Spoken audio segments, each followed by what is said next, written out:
What's up, everybody, and welcome back to Fireside Giants. I'm your host, Anthony Rivardo, joined by my co-host, Alex Wilson. And today we want to take a look at this roster as it gears up towards training camp. I think it's just a little over 2 weeks away. Training camp is going to happen, and one of the underrated storylines that takes place during training camp, trades. There's a lot of training camp trades that happen every single year. Of course, the Giants last year made a trade for Boogie Basham Jr., added a little rotational pass rusher right before the deadline, or not deadline, soft deadline as we get into the regular season. And now we want to talk about, could the Giants be making any trades this year? Are there any players on their roster who they could potentially ship off for maybe draft picks or maybe player swaps, anything like that? So we've identified 3 players that we think could be on the trade block for the Giants during training camp and maybe even into the regular season. If they don't get traded now, maybe they get traded later. So we want to dive into these 3 players. But before we do so, make sure to leave a like if you enjoyed this episode. Subscribe to the channel if you're new. Ring the bell so you don't miss an episode, and comment your thoughts down below in the comment section. If you're listening to Apple or Spotify, please make sure to leave us a 5-star review. Go ahead and follow us on all of our social media channels at Fireside Giants. Without further ado, Alex, how are you doing today, my friend? And who is the first player that you want to discuss as a potential trade block player for the Giants at training camp? I'm doing pretty good as we approach training camp in a couple of weeks, my friends. It has been slow. Honestly, I don't think I've seen a Giants offseason as slow as this. Aside from Hard Knocks and stuff like that, there's been nothing. Dead silence since the draft for the most part. Not many roster shufflings. Of course, the whole Darren Waller saga was interesting, but it's nice to have a couple of weeks and months even of just kind of quiet before we roll into another Giants season that hopefully doesn't disappoint us. Hopefully we're surprised in a good way. And, there is a couple players on this team that I think could be traded. It goes both ways, though. The Giants could trade for players, they could trade away players. But the first one I want to discuss is Darius Slayton. And the reason I want to discuss Darius Slayton is because the Giants refused to give him a contract extension when he was trying to hold out for one. He said, well, Gabe Davis is making, $13 million plus per season. There are guys that I think are worse than me making substantial money. And he signed a 2-year, $12 million deal to stick with the Giants. Some people call it a pay cut. I would call it kind of fair for what he was producing at the time. And obviously he had a lot of drops in the past, and he was on the bubble at one point. He wasn't even starting, and then the Knicks gave him a chance to kind of work his way back into the fold, and obviously he develops into a solid player. His hands get better, becomes more of a leader on this team, and I think that he deserves more money. I just don't think the Giants are going to pay him, and the reason for that is they have a player with similar tools in Jalin Hyatt who they want to develop into that role. Darius Slayton, his MO is deep ball, right? He goes deep, he produces yards that way. He can do some stuff in the crossing concepts, and he's a pretty decent route runner in some respects, but he is limited in some ways as well. I think Jalin Hyatt has a long way to go. I think this season will be a lot about his development and growth as a route runner to kind of replicate what Darius Slayton does. But if the Giants wanted to keep Slayton, why wouldn't they have extended him, right? Why wouldn't they have given him that long-term extension that he was looking for? Because it's only going to get more expensive to pay receivers as the years go by. By not extending him now, to me, at the very least, it does seem like they're going to let him walk. I don't know what that means, for the future, if they are going to draft another receiver or whatever happens. But Malik Neighbors, Wan'Dale Robinson, and Jalin Hyatt is a pretty solid young trio of guys to kind of lean on in the future. And if the Giants, depending on what happens with Daniel Jones, if they move on from him, they're going to have a really young wide receiver core to pair with a really young quarterback on a rookie contract, which is like kind of the recipe for success long term that some people would suggest. So, looking at kind of Darius Slayton's value to this team, he is a good player, objectively. Solid guy, like a really good person too. So we love Darius Slayton, love his all-around, kind of contributions to this team. But from the Giants' perspective, Anthony, how do you feel that he fits into this mold? Do you think that he has a long-term future here? The way the Giants have treated him recently, it doesn't seem like he does. And if the Giants are not very good this year, if it's not a trade at the, this summer, the deadline, a team like the Bills that only have Keon Coleman, a rookie, as their primary pass catcher, and like Shakir, whatever his name is, these are kind of teams like Buffalo that could really benefit from having a player like Slayton. Obviously, we know Buffalo and the Giants are pretty familiar with dealing with each other, especially like you mentioned the Boogie Basham trade. That's a Buffalo Bill, you see that Brandon Beane and Joe Shane kind of mix and match there. I do think that there is a direct link. If they need another receiver, Slayton really stands out as a good option for them. So if it's not going to happen over the next couple of months here, I definitely could see it happening by the deadline if the Giants are not where they want to be in terms of the playoff race. Yeah, I could definitely see Slayton getting traded mid-season if the Giants aren't where they want to be in the standings. I also do think that he could be a summer trade candidate as well, based on how Jalen Hyatt performs. Jalen Hyatt looked really good during mandatory minicamp and OTAs. I think wide receiver coach Mike Rowe is the one who said he came in looking like a completely different person, added some mass to his frame, and was just all around better at training camp, or not at training camp, at minicamp. So once we get to training camp, if that continues, if Jalen Hyatt continues to perform well, looks like he can be an absolute stud for the Giants this season, then they might just go ahead and trade Slayton away during camp. So it's really going to be dependent on the performance of those players, though. If Slayton's playing really well and he's not giving up his spot on the depth chart, then they're probably going to continue to roll with Slayton into the regular season.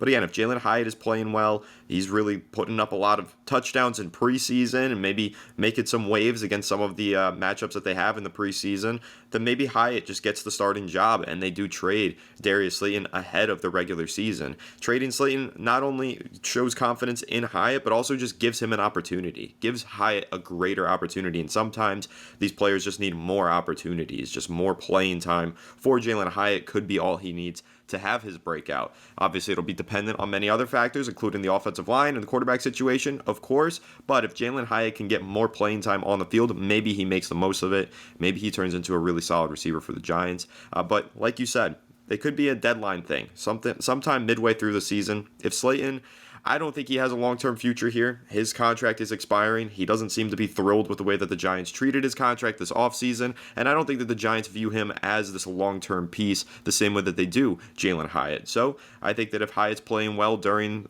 training camp, or if he's playing well during the regular season, either way, it's going to be a position battle between those two for the entire year. I think Slayton and Hyatt are competing with one another for that job, and whoever plays better is going to get that job. And unfortunately for Slayton, even if he does play better, which he probably will because he's a really good player, even if he plays better than Jalen Hyatt, he's older, he's not as exciting, he's not a rookie draft pick on a rookie contract, so it's probably going to be the end of the Slayton era here sooner rather than later, but we'll see how soon. Maybe they do make a trade. I wonder what the Giants could get for Darius Slayton, but if you can get like a 4th round pick for Darius Slayton, I think you probably take that, and you're probably pretty happy with that, the value that you're getting for a Darius Slayton trade. But another player, Alex, that I think could also be traded, depending on how things go here in training camp, is Azeez Ojulari. Now, I really like Azeez Ojulari. I think that he's been a very good player for the Giants when healthy, but being healthy has been the problem. And now that the Giants brought in Brian Burns, he's kind of getting buried on the depth chart. Now, I think that he could still be a really good rotational pass rusher for the New York Giants, but if the Giants don't feel like holding on to that value for a rotational pass rusher, maybe they could try to trade away Azeez Ojulari and get some sort of mid-round draft pick in return and give somebody else on the roster an opportunity to be the rotational guy. There could be teams around the league that look at Azeez Ojulari, look back on his scouting profile from a few years ago, and still think highly of him, still think that he could be a starting level pass rusher rather than a rotational guy. So maybe there is a market for Azeez Ojulari because he is so young in his career. But Alex, how are you feeling about that? Do you think that the Giants would be better off holding on to Azeez Ojulari and keeping him as a rotational pass rusher? Or do you think that maybe selling him off for some assets and draft capital would be a good idea?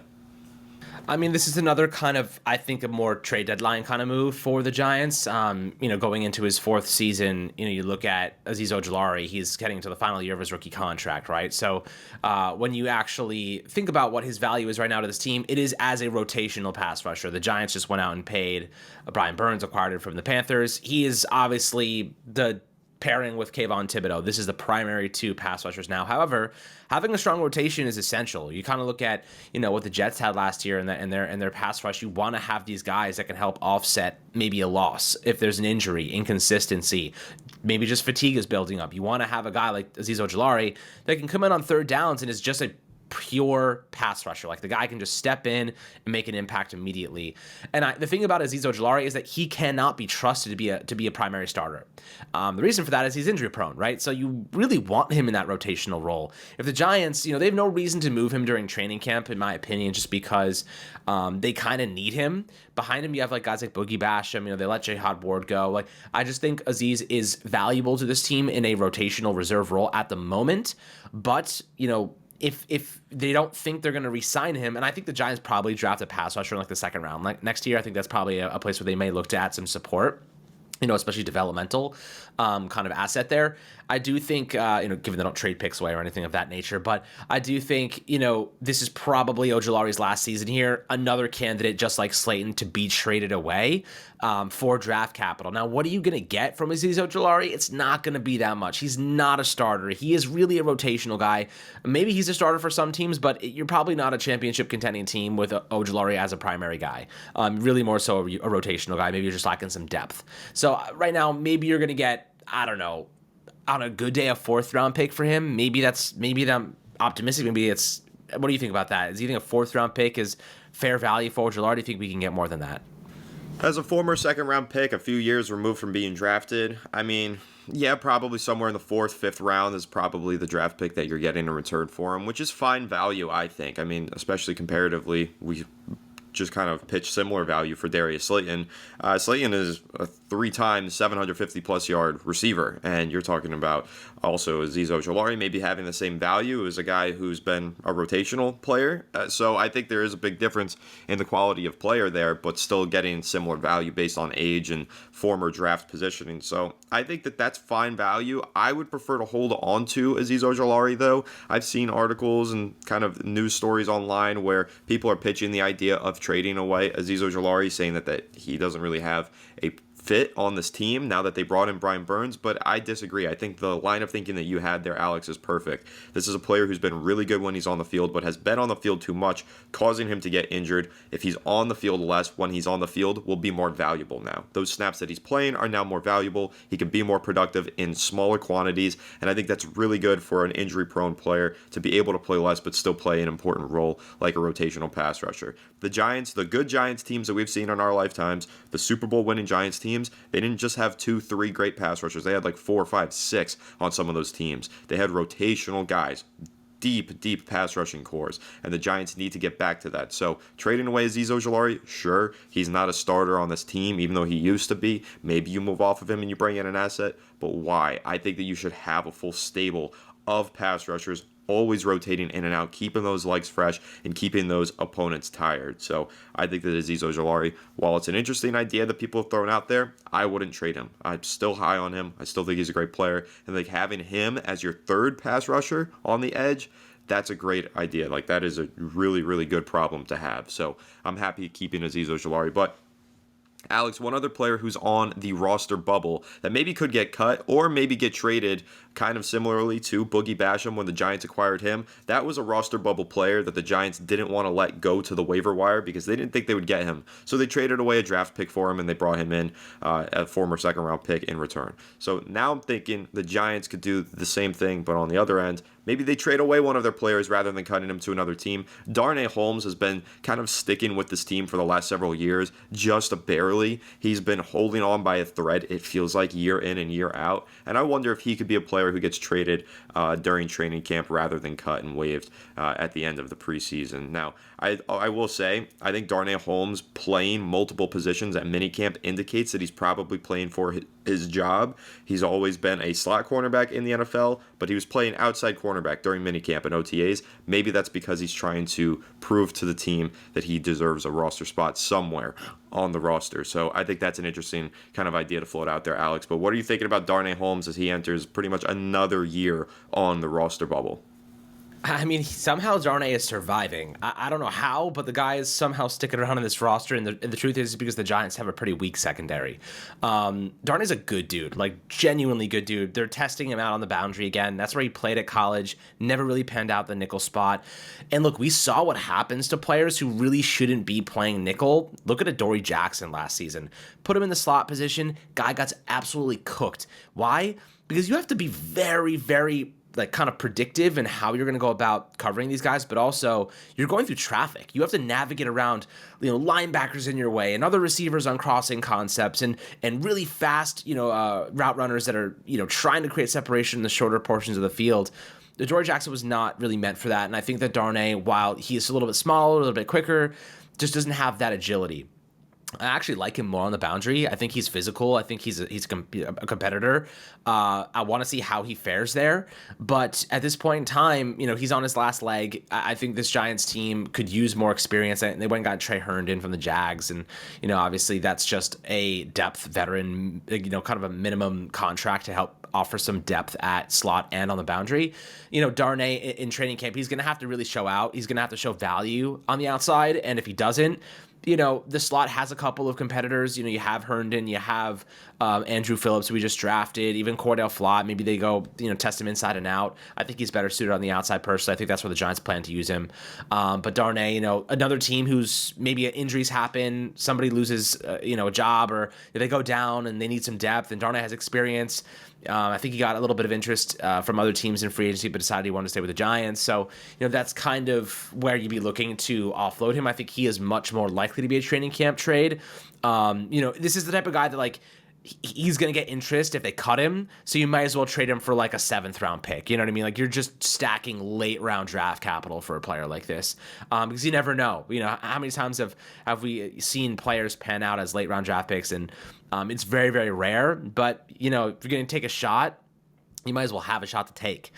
So adding another bullet to the chamber isn't a bad idea. But, what are your thoughts on Darnay in terms of testing him on the outside, how he might fit there? I do think that it's time to give him a shot, similar to how we're why aren't they cross-training Evan Neal at guard? I think it's time to start cross-training, Darnay on the outside and giving him a chance to kind of run things back to what he did in college where he was most proficient.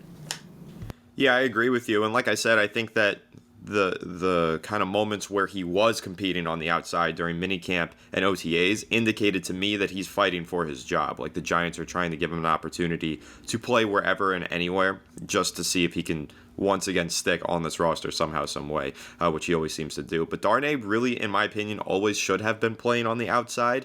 Yeah, I get the traits that he has make him more suited for nickel cornerback, but he's never played it until he got to the Giants. He was really good on the outside during his time at UCLA, and I think that he should have gotten some sort of opportunity over the last 4 years or however long it's been to actually play on the boundary. So this season, if he does get that opportunity and he does get his roster spot, I'd like to see him on the boundary. And for what it's worth, I think that the Giants are pretty weak at boundary cornerback.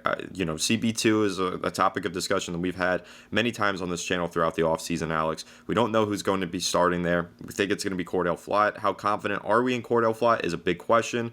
Then you have guys like Nick McLeod. Why can't Darnay Holmes throw his name into that mix? He's actually arguably the most experienced player in terms of starts in his career, I think, than any of those three guys I just mentioned. So he deserves a chance. I think that he could absolutely go into training camp, compete on the outside, and maybe get an opportunity to win that starting job. But the Giants are going to have to finally let him play on the outside in order for him to get that opportunity. So that'll be interesting. Definitely keeping an eye on that. But at the end of the offseason, or at the end of training camp, rather, if he has not earned that roster spot, I could see the Giants moving on from him for a late round conditional pick, get another dart to throw at the board in 2025, or get another pick to kind of add to your repertoire that maybe you use in a trade down the line. Keep in mind, we've talked about how the Giants traded a 2nd round pick for Brian Burns. They also had an extra 5th round pick that they threw in there. Those late round picks that you get when you trade away players on the bubble, they come in handy for some of those blockbuster trades down the line. So I think that's really important to make note of and keep in mind when considering a potential trade of a player on the bottom end of the roster like a Darnay Holmes. So I think that pretty much wraps it up, though. 2 weeks from now, we're going to be talking about training camp. Alex, what are some of the other storylines that you're really excited about as we get closer to training camp? Some of the exciting storylines that I'm really looking forward to seeing, the connection between Daniel Jones and Malik Neighbors. That's really what I'm most interested to watch. But also Evan Neal's development. That is the most important thing on the offensive line right now. Evan Neal getting healthy. He hasn't even started training yet. From that foot injury he had surgery on at the end of the season. He wasn't at OTAs, wasn't at, now it's is he going to be ready to even step in and compete during training camp? Is Jermaine Illuminor just going to be the right tackle? I think he should be. I don't think Evan Neal's done anything to earn that right tackle job. And in fact, he's done everything to not earn that job. The consistent injuries, looking lazy at times. I just don't necessarily feel as though he has earned that right. I think Illuminor should be the starter for now, and Evan Neal should be, it should be his job to lose. Illuminor is the better player, objectively. And I think that Evan Neal, has the talent, but he hasn't even started working into the scheme yet. Hasn't started working I guess you could say reforming his fundamentals under Carmen Brasillo's system. Like, it's just, there's a lot of work he has to do, and he really hasn't been able to do much yet. And that concerns me. Like, that's concerning to me. We're a couple weeks from training camp, and he hasn't really started yet. So, I kind of think that Illuminor should be his job to lose. I know they're cross-training him at multiple positions, but riddle me this, Anthony. Why is it that we're cross-training Jermaine Illuminor at multiple positions, but we refuse to cross-train Evan Neal? I don't understand it. Illuminor's here for 2 years. He's a 2-year, $14 million deal. I know they want him to have a couple of days or weeks at a couple different positions for this team in case they need him, in case of emergency. But why is Neal not being treated the same way? Why isn't he getting opportunities at guard? And maybe he will when he comes back from injury. We'll find out. But right now, I'm not feeling good about it. It's something that I am going to be watching pretty closely. I'm excited to watch Wan'Dale Robinson. I'm excited to see if Jalen Hyatt's route running is improved. I'm curious to see how this dynamic duo on the pass rush looks. I'm excited to see John Michael Schmitz if he takes a big step forward at center. I'm really interested to see Deontay Banks and who wins that CB2 job. Cordell Flott, Nick McLeod. There's a lot of storylines to watch, a lot. So we got you guys covered on all of those as always. But it's going to be a fun offseason. It's going to be a fun training camp period. And then, of course, preseason as we go into the regular season in September. But, John's got a lot to figure out, man. A lot to figure out, but it's going to be fun to kind of watch all these different things unfold. Absolutely. Can't wait for it. 2 weeks, training camp. Going to be a lot of fun. I'm also excited to watch Malik Neighbors make some one-handed grabs at training camp and start to really turn on the heat and get my excitement going for this upcoming season. It's going to be a lot of fun. And, of course, we're going to update you on every storyline surrounding the New York Giants during training camp and so on and so forth right here on Fireside Giants. So make sure to leave a like if you enjoyed this episode. Subscribe to the channel if you're new. Ring the bell so you don't miss an episode. And comment your thoughts down below in the comment section. If you're listening to Apple or Spotify, please make sure to leave us a 5-star review. Go ahead and follow us on all of our social media channels at Fireside Giants. Without further ado, we'll catch you all on the next one. Have a good one. And let's go Giants.